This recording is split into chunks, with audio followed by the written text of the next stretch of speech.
तो आइए जानते हैं देश और विदेश की 10 बड़ी खबरों के बारे में सिर्फ 5 मिनट में। अगर अब तक आपने चैनल को सब्सक्राइब नहीं किया तो सब्सक्राइब करके रख ले और वीडियो को लाइक कर दे। हरियाणा की स्पेशल सीबीआई कोर्ट के जज सुधीर परमार सस्पेंड, जाने क्या है मामला।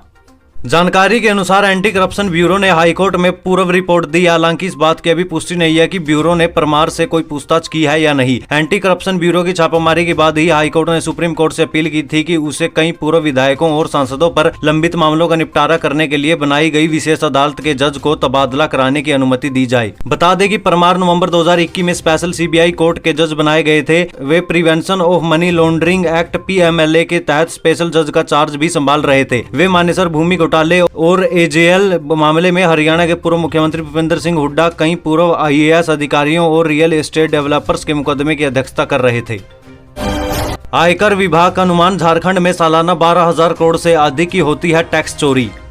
आयकर विभाग ने झारखंड में सालाना 12,000 करोड़ रुपए से अधिक की टैक्स चोरी का अनुमान लगाया है। विभागीय अधिकारियों ने आयकर की चोरी का आकलन करने के लिए ऑल इंडिया GST आयकर वसूली और टैक्स GDP अनुपात के आंकड़ों को आधार बनाया है। इसके अलावा बैंकों द्वारा TDS का एक बड़ा हिस्सा मुंबई और बेंगलुरु में जमा करने से आयकर के रूप में राज्य को करीब 200 करोड़ रुपए का नुकसान हो रहा है। राज्य में हो रही आयकर की चोरी से राज्य को भी नुकसान हो रहा है, क्योंकि आयकर वसूली में राज्य को करीब 42% का हिस्सा मिलता है। बृजभूषण सिंह को क्यों बचा रही है सरकार, FIR पर भी सवाल। पहलवानों के समर्थन में बोली प्रियंका गांधी।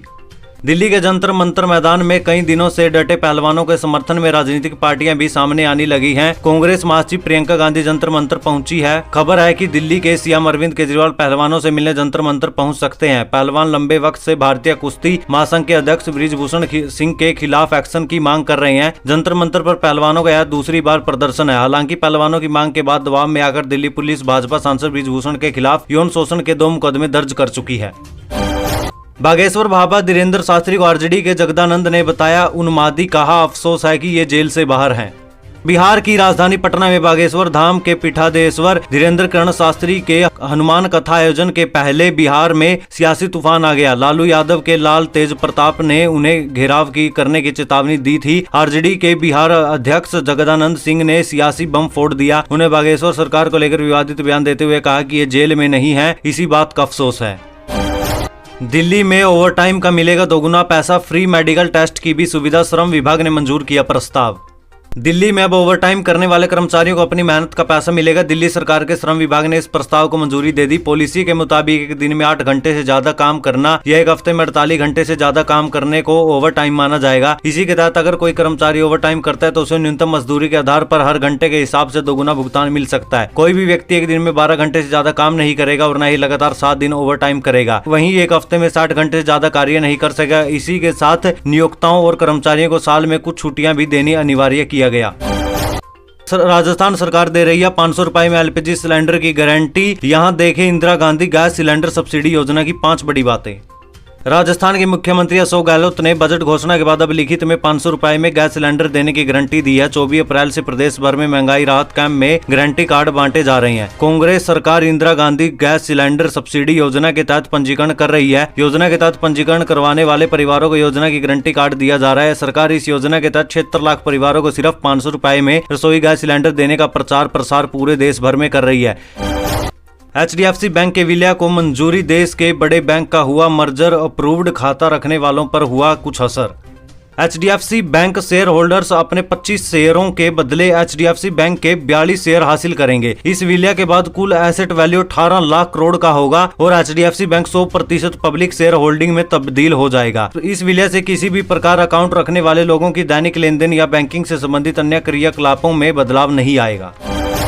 सिद्धू की याचिका पर पंजाब सरकार को नोटिस, हत्या की धमकी मिलने का दिया हवाला। Z+ सिक्योरिटी की मांगी मांग, 5 मई को होगी सुनवाई।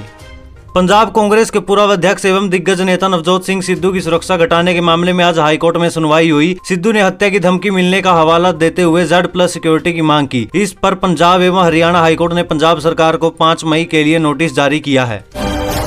बिना खेत के खेती, इस तकनीक से ग्रामीण तो क्या शहरी भी कमा सकते हैं लाखों का मुनाफा। वर्टिकल फार्मिंग के तहत लोग अपने घरों की दीवारों पर फल फूल और सब्जियां उगा रहे हैं। इस तकनीक में छोटे छोटे गमलों के माध्यम से घरों की दीवारों पर खेती की जाती है। ग्रामीणों के साथ साथ शहरी बेरोजगारों के लिए वर्टिकल फार्मिंग अच्छे व्यवसाय के तौर पर उभर कर सामने आ सकता है। वहीं इसमें बढ़िया मुनाफा भी कमा सकते हैं। नौकरी छूटी तो किसान ने शुरू की अंजीर की खेती, कमा रहा है 10 लाख रुपए का सालाना मुनाफा।